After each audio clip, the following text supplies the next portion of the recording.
অত্যন্ত মনোরম পরিবেশে এখানে রাতে থাকা যায়। ঝিনাইদহতে যারা রাতে থাকতে চান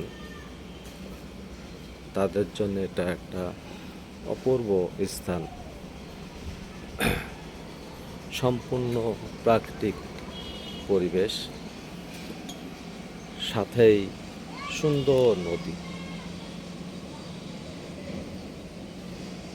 নদীতে এখন অনেক পানি, অন্য সময় একটু পানি কম থাকে, এখন পানিটা অনেক ভালো আছে, খুবই সুন্দর।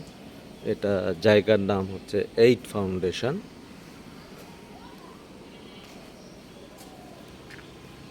এবং অনেক মানে চিফ এর সুন্দর রাতে থাকার পরিবেশ। 8 ফাউন্ডেশন ঝিনাইদহ।